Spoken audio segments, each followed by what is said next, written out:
Zonja dhe zotrinj, ju përshëndes këtu nga studia qendrore në Dritare Televizion. Unë jam Mikele Kallandxhiu dhe ja tek ritakojmë sërish në emisionin Intervista e ditës, ku të ftuar ditën e sotme do të kemë në një lidhje të drejtë për drejtë gazetarin Fatos Mahmutajin, të cilin e përshëndes në këto momente.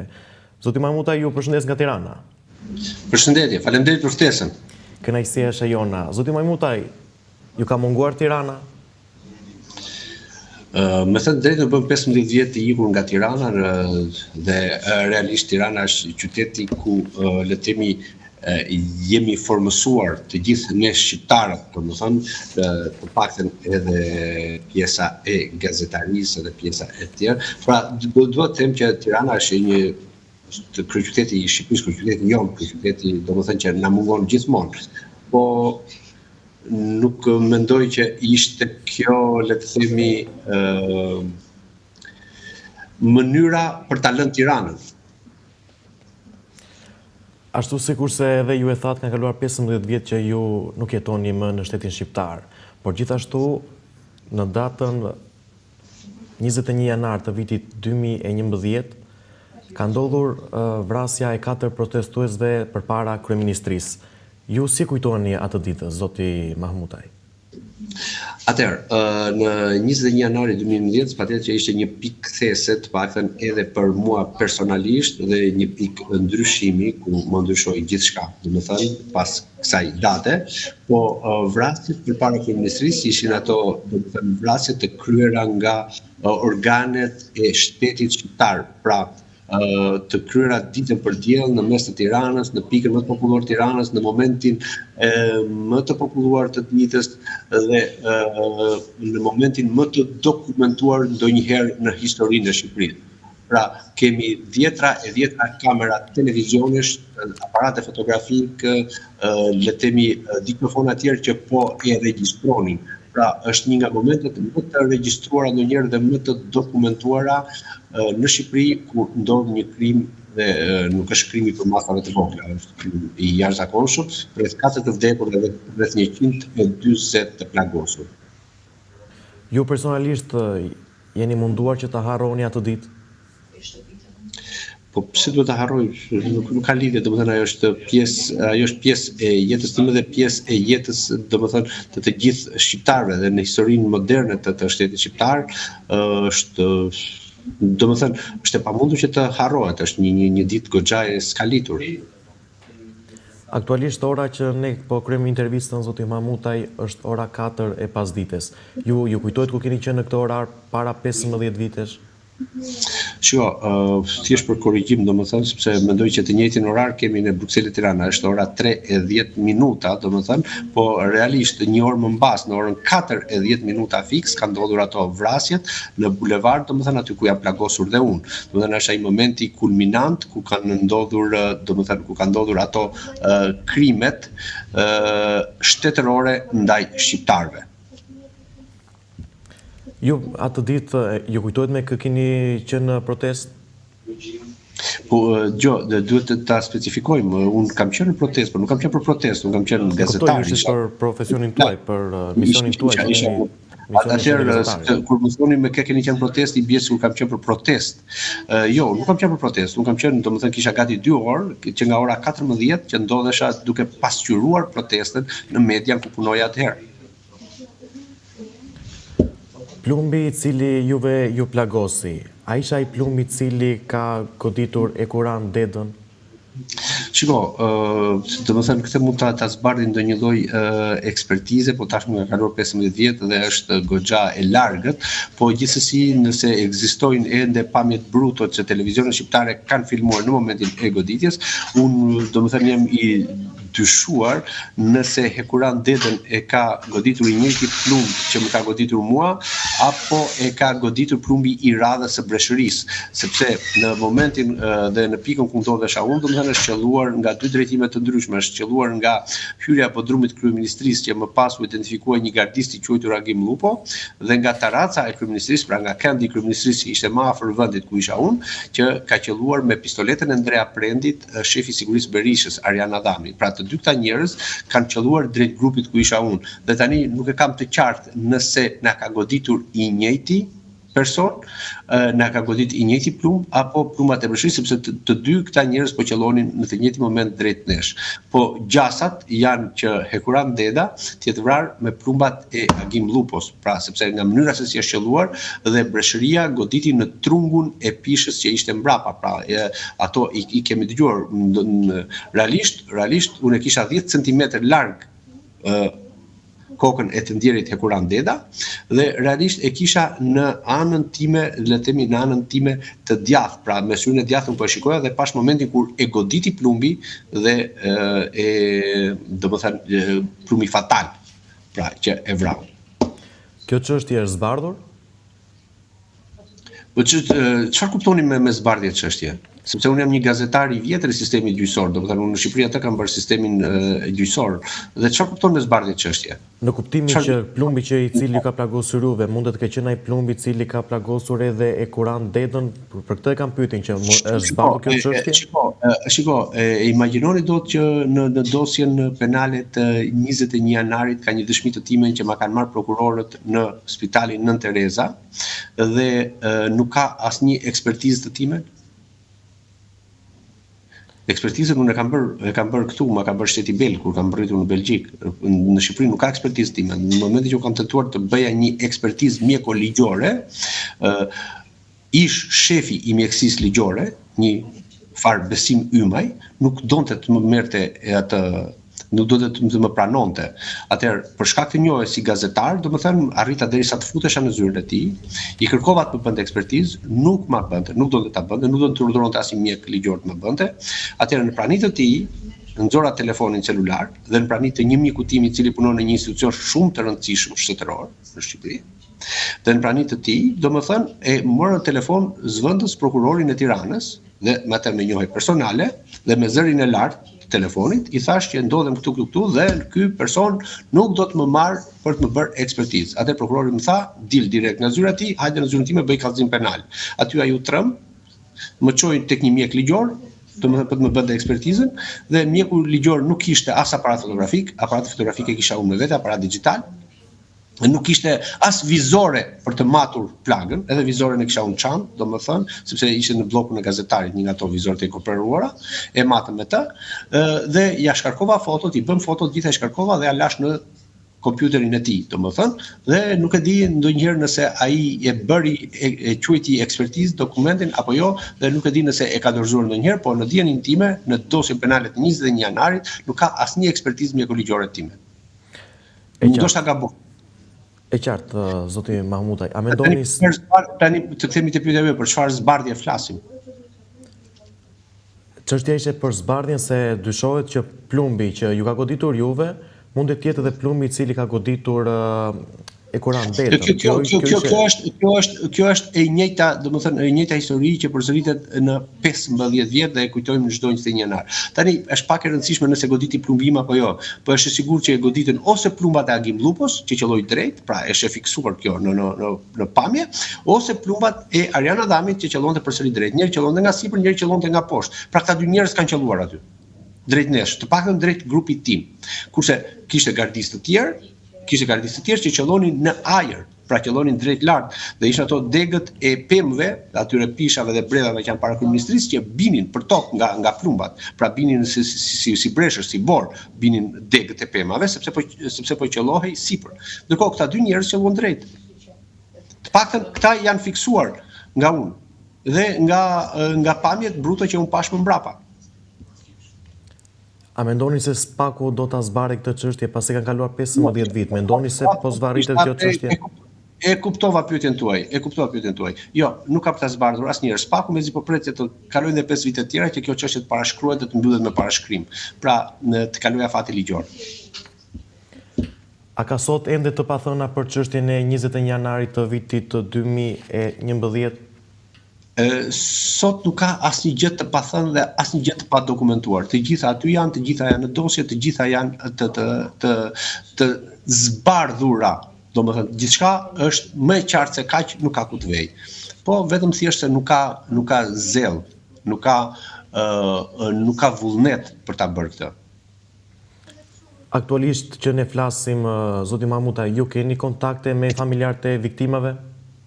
Jo, nuk kam kontakte me familjarët e viktimave, po shpeshherë i kam kontaktuar, domethënë më kanë kontaktuar, i kam kontaktuar, po dhe viktima, se viktima mos quajnë vetëm ata 4 të vdekurit, viktima quhen dhe të tjerët. Për Pjesa shembull, e të plagosur, të lënduara, e qartë. po, ne kemi rastin e një beraci që duhet këtë marrë 4 apo 5 plumba, domethënë, ky ka qenë dhe funksionar i lartë i policisë. Dhe ai është qelluar poshtë këmbëve të mia. Pra nëse unë isha në platformën e gazetarëve, ai ishte poshtë, në trotuarin poshtë. Kam kontaktuar dhe njerëz të tjerë edhe rastësisht edhe me kështu sipas një që më kanë treguar edhe momentet ku ndodheshin dhe se si janë qelluar. Juve ju kanë thirrur personalisht për të dëshmuar? Përveç dëshmisë të cilin e kam dhënë pak orë pas 21 janarit në spitalin Nën Tereza, pra në qendrën e traumës, në spitalin numër 2, quhet si të duash, përveç kësaj nuk kam asnjë lloj dëshmie tjetër dhe nuk më ka thërritur askush tjetër.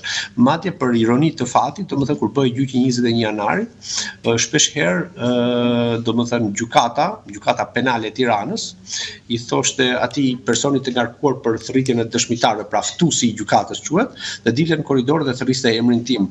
Domethënë unë isha në Belgjik, dihet fare mira e punë, ishte publike qenia ime në Belgjik e tjera. Ai thërriste emrin tim, dëshmitari Fatos Pamuti është paraqitur apo jo, domethënë. Dhe kjo ishte thjesht një lloj tallje me procesin. Ju, zoti Mamuta, jeni ende i gatshëm nëse ju thrasin për një dëshmi për ta dhënë sërish? Patjetër, po mendoj që nuk ka për të ndodhur ndonjëherë kjo. Unë jam i gatshëm në cilin do moment, po nuk kam për të thëritur asnjëherë sepse e shikoj nga mënyra se si prokuroria po procedon me këtë çështje dhe dashakeqësinë e prokurorit të SPAK në lidhje me këtë çështje, i cili mezi po pret që të kalojnë ato 5 vitet e tjera dhe ta mbyllë këtë çështje një herë mirë. Si u menaxhua situata nga shteti në atë kohë? Në formën më të keqe të mundshme, më kriminale të mundshme. Data 21 janar e vitit 2011, a e ndryshoi rrjedhën e jetës suaj, zoti Mamutaj? Shiko, rrjedha e jetës time po ndryshoi, pra unë lash karrierën, Tiranën, gjithçka, po nejse, dëgjoj. Unë jam i mendimit që kudo që të shkosh toka është e Zotit. Dhe është, domethënë nuk e vras mendjen fare sepse jetën e njeriu unë mendoj që e ka përcaktuar Zoti kur do lindim dhe kur do ikim nga kjo botë, si do vim dhe si do ikim në këtë botë, kështu që ideja është që kudo qoftë njeriu gjen vetveten. Edhe unë jam përpjekur domethënë që të gjej vetveten këtu ku jam dhe përpiqem që të mos mbetem peng i 21 janarit. A jeni kënaqur që ju jeni larguar nga shteti shqiptar? Po domethënë është një pyetje nuk arrit domethënë ta konceptoj dot të pyetje i kënaqur, domethënë të lësh shtëpinë tënde, të lësh edhe jetën tënde diku tjetër dhe të vesh ta nisësh nga zero diku tjetër. Sigurisht që s'mund të jem i kënaqur, po nuk e kam problemin për ta gjetur vetveten kudo që të më hedhin. Nuk ja bëra më kohë të pyetje pasi kisha edhe një pyetje tjetër në vijimsi, pasi desha të pyesja, a ka qenë e lehtë situata që ju jeni përshtatur në Belgjik? Shiko, në qoftë se dikush do shikonte, domethënë do shifte atë, le të themi, siç thot populli, të shohësh punën tënde, të shikosh, të përpiqesh të rregullosh jetën tënde duke mos e tejkaluar dhe duke mos cënuar askën tjetër, pra duke i njohur mirë kufijt e lirisë tënde, që liria jote të mos tejkalojë tek liria e tjetrit, tek kufijt e lirisë tjetrit, atëherë kjo nuk është e vështirë, është shumë e thjeshtë. Ndërkohë po të bësh një jetë, për shembull, po të bësh një jetë si ish kryeministri i 2011-s. I vendit, po. Kuptohet domethënë që kjo është skandaloze sepse ai përsëriton edhe madje sot po e ndiqja nëpër mediat e Tiranës në një konferencë për shtyp thoshte që më qelluan me plumba. Po kush i qelloi me plumba atë më por ai pa pikë turpi gënjen domethënë dhe ka 15 vjet që gënjen dhe domethënë çdo vit shpik nga një gënjeshtër të re. Është turp nami Zotit, domethënë që vetëm nga protestuesit nuk ka pas plumba për të qelluar atë. Zoti Mamutaj, do t'ju bëj një pyetje të drejtë për drejtë, mundet të jetë pak personale. Si është jeta juaj aktualisht që ne flasim? Po jetoj në Bruksel, jetoj me familjen time, punoj, domethënë kam një jetë normale, një jetë, le të themi, më të qetë nga ana e gazetarisë. Dhe një jetë normale, siç bëhet jeta domethënë në Bruksel, një koncept i jetës në normalitet. A i keni menduar që të riktheni edhe një herë në Shqipëri dhe të filloni sërish profesionin tuaj? Shiko, Shqipëria është një vend, le ta shikojmë pak jo nga pjesa ime, po nga pjesa e Shqipërisë. Është një vend që për mendimin tim është zhvilluar goxha. Në krahasim me 2011, Shqipëria është shumë më përpara. Tani kjo shikohet nga niveli, le të themi, i mirëqenies, që për hir të së vërtetës është rritur, për dikë ndoshta shumë, për dikë pak, po për askënd hapa mbrapa. Kemi një qeveri, domethënë ajo që është kryesorja, një qeveri që nuk vret më njerëz pse protestojnë. Nuk të vret kush në Shqipëri pse proteston. Nuk të bën njëri tabel qitje pse ke dalë në protesta, pra të kërkosh të drejtat e tua. Dhe në protesta në Shqipëri kemi për ditë, po shikojmë për ditë njerëz që protestojnë. Nuk kemi parë ndonjëherë policinë as të qellojë me armë, as të rrafi njerëz, as të tërheqë zvarr njerëz. Njerëzit protestojnë sipas mënyrës së tyre, ashtu siç u duket. Domethënë, sepse e drejta e protestës është e drejtë legjitime e kujdo, qoftë dhe e padrejtë.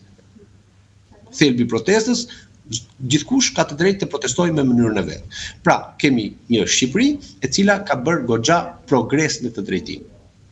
Kemi një Shqipëri e cila nuk po, pra kemi një Shqipëri ku policia shqiptare nuk po bën më ato krimet makabre siç ka bërë në 2011 e përpara.